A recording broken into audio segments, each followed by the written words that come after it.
Igitabo cya Mariko nicyo cyigisho cy'iki gihembwe.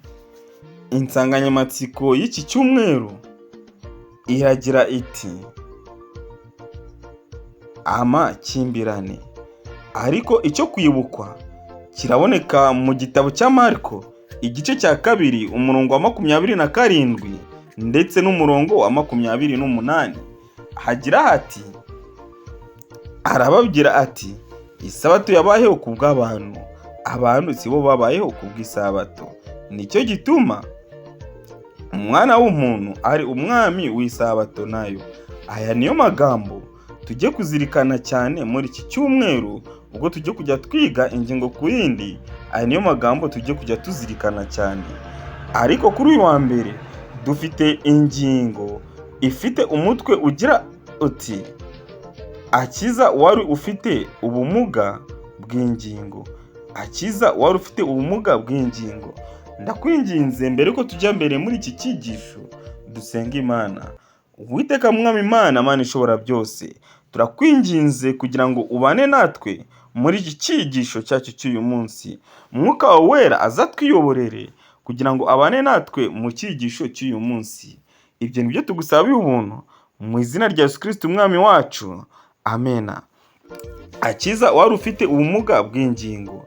Nukuri tugiye kurebera hamwe mu butumwa bwiza nk'uko bwanditswe na Mariko igice cyaho cya 2 umurongo wa 1 tugeze wa 12.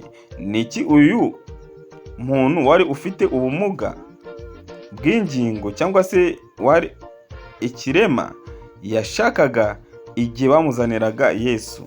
Kandi niki Yesu yamuhaye?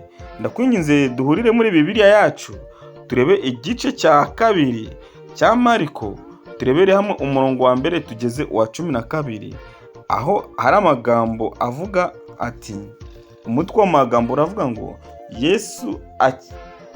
Yesu akiza ikirema gihetswe n'abantu 4. Nuko hahise iminsi asubira i Kaperinawumu, bimenyekana yuko ari mu nzu. Benshi bateranira aho buzura inzu, barenga no mu muryango. Nuko ababwira ijambo ry'Imana. Haza abantu 4 bahetse ikirema, ariko babuze uko bakimwegereza kuko abantu bahuzuye. Basambura hejuru y'inzu aharinganiye naho ari. Bamaze kuhapfumura bamumanurira ingobyi ihetswemo icyo kirema. Yesu abonye kwizera kwabo abwira ikirema ati, mwana wanjye, ibyaha byawe urabibabariwe. Ariko hariho abanditsi bamwe bicayemo biburanya mu mitima yabo bati, ni iki gitumye uyu avuga atyo? Arigereranyije. Ninde ushobora kubabarira ibyaha uretse Imana yonyine? Uwo mwanya Yesu amenya mu mutima we yuko biburanya batyo mu mitima yabo. Arababaza ati, ni iki gitumye mwiburanya mutyo mu mitima yanyu? Icyoroshye ni ikihe? Ari ukubwira ikirema nti, ibyaha byawe urabibabariwe? Cyangwa ari ukumubwira nti, byuka wikorere ingobyi yawe utahe? Ariko nimumenye yuko umwana w'umuntu afite ubutware mu isi bwo kubabarira abantu ibyaha. Nuko abwira icyo kirema ati, ndagutegetse, byuka wikorere ingobyi yawe utahe. Arabyuka yikorera ingobyi ye. Uwo mwanya ahasohokera imbere yabo. Nuko bose baratangara, bahimbaza Imana, baravuga bati, bene ibi ntabwo twigeze kubibona. Nshuti mukundwa, uyu mugabo amaje kubona ko Yesu ari aho mu nzu, yateruwe n'abagabo 4 b'inshuti ze bamushikiriza Yesu. Nyamara icyo yifuzaga nuko Yesu yagombaga kumukiza uburwayi yari afite bw'ubumuga. Nuko Yesu amubonye, abonye n'ukwizera kwabo, icyo Yesu yamubwiye yuko ababariwe ibyaha bye. Kristo iyo akijije umuntu aba afite n'ubushobozi bwo kuba yamubabarira ibyaha. Ngo umugabo yari yararemaye, inshuti ze enye rero zagombaga kumuzanira Yesu. Bamaze gusakambura hejuru y'inzu, maze bakamumanurira imbere ya Yesu. Mariko igice cya 2 umurongo wa 5 havuga ko Yesu yabonye kwizera kwabo n'uburyo ki ukwizera kubasha kuboneka, kimwe n'urukundo kubonekera mu bikorwa, nk'uko kwihangana kw'inshuti ze kubyerekerana ku buryo bugaragara. Nta gushidikanya ko uyu mugabo yishakiraga gukira k'umubiri, nyamara igihe yageraga imbere ya Yesu, amagambo ya mbere yamubwiye yerekanye no kubabarirwa ibyaha. Muri icyo gihe cyose umugabo yararuci ararumira. Ibiramambu abayobozi b'idini nibo bagize icyo bavuga, biburanya mu ntekerezo zabo ku byo Yesu yaramaze kuvuga. Babona ko amagambo ye ari ayo kwigereranya, gutuka Imana no kwiyitira iby'Imana. Nshuti bakundwa, igihe Yesu yakoraga iki gikorwa, amaje gukiza uyu muntu, amugaragarije ko amubabariye n'ibyaha bye, abayobozi b'idini nibo batangiye kwiburanya mu ntekerezo zabo, bavuga yuko ibyo Yesu yakoze ari ukwigereranya ndetse no gutuka Imana. Ariko mu by'ukuri Kristo siko byari biri, kuko siko yabibonaga.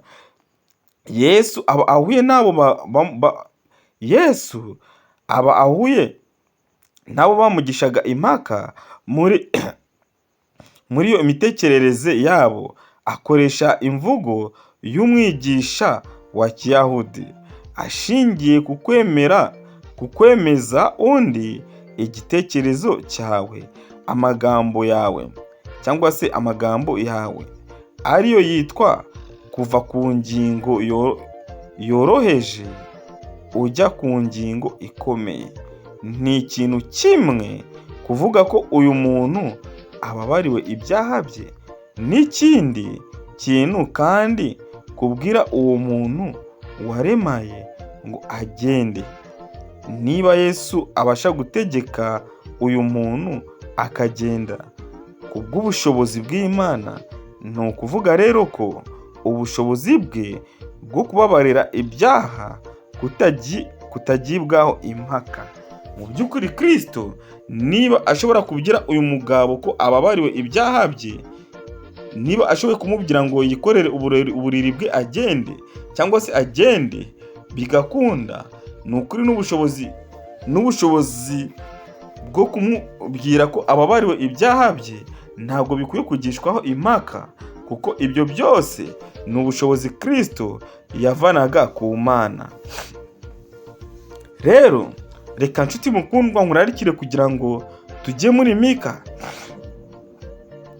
igice cyaho cya 6, dusome umurongo wa 6 tugeze ku wa 8.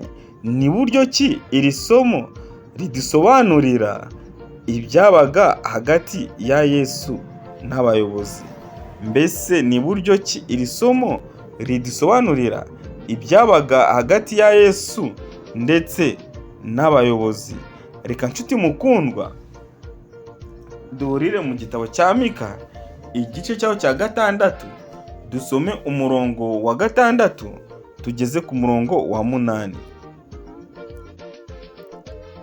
Aha rero hari amagambo agira ati: mbese nditwara ku Uwiteka ngapfukamira Imana isumba byose, nyituye iki? Nayitwaraho njyanye ibitambo byoswa n'inyana zimaze umwaka? Aho Uwiteka yakwemera amapfizi y'intama 1000 cyangwa imigezi y'amavuta ya elayo inzovu? Ese natanga imfura yanjye ku gicumuro cyanjye, imbuto y'umubiri wanjye nkayihonga ku cyaha cy'ubugingo bwanjye? Yewe mwana w'umuntu we, yakweretse icyiza icyo ari cyo. Icyo Uwiteka agushakaho ni iki? Ni ugukora ibyo gukiranuka no gukunda kubabarira no kugendana n'Imana yawe wicishije cyangwa se wicisha bugufi. Mu by'ukuri, iyo dusomye aya magambo tukazirikana cyane n'ibyo Kristo yakoreye iki kirema, ahangaha abayobozi b'idini ntibabonaga icyari gifite akamaro.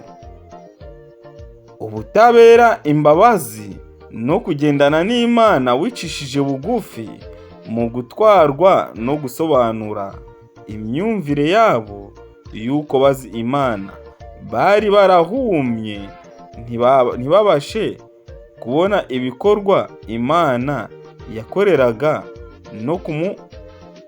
no mu maso yabo nta kigaragaza ko aba bantu bahinduye imyumvire yabo kuri Yesu.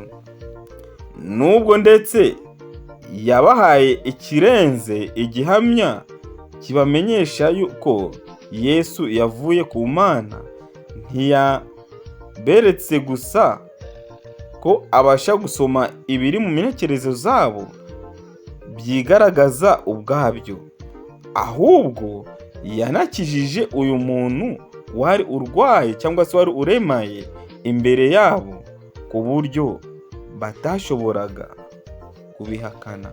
Nshuti bakundwa, aba bayobozi b'idini baburanyije Yesu, nyamara Yesu yaberetse ibihamya byinshi bigaragaza ko yaturutse ku Mana. Uretse kuba Kristo yaraberetse ibiri mu ntekerezo zabo, yakoze n'igitangaza cyo gukiza iki kirema cyari cyararemaye. Ariko mu by'ukuri nta kigaragaza ko abo bantu hari icyo babakuye aho ngaho kuri Yesu. Ariko nshuti mukundwa, natwe kuri uyu munsi birashoboka ko dushobora kuba twagwa mu mutego nk'uw'aba bayobozi bagaragaje aha ngaha. Ariko ndakwinginze kugira ngo njye nawe dushobora kwirinda kugwa mu mutego umwe nk'uw'aba bagabo.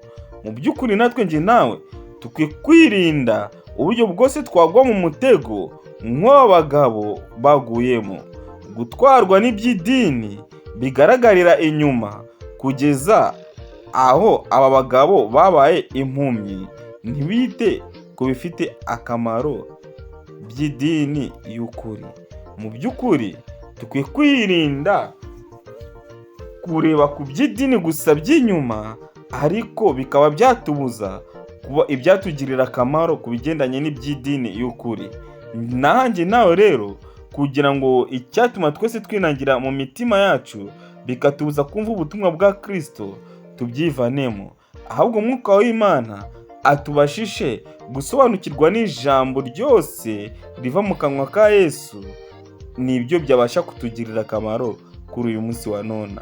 Ndakwinginze nshuti yanjye, kugira ngo ibi byigisho uko twiga icyigisho umunsi ku wundi kijye kibasha kutugirira akamaro, reka ngusabe dusenge Imana. Uwiteka Mana ishobora byose, turagushimye, turaguhimbaje, uhabwe icyubahiro. Tugushimiye kuri umuremyi wacu, tugushimiye ko tumaje kwiga ijambo rya kuri uyu munsi wa none. Turakwinginze kugira ngo imitima yacu uyikuremo icyari cyo cyose kibasha kutubuza kumva ijambo ryawe, tukaryumvira mu murongo waryo. Ibyo nibyo tugusabiye ubuntu mu izina rya Yesu Kristo umwami wacu. Amen.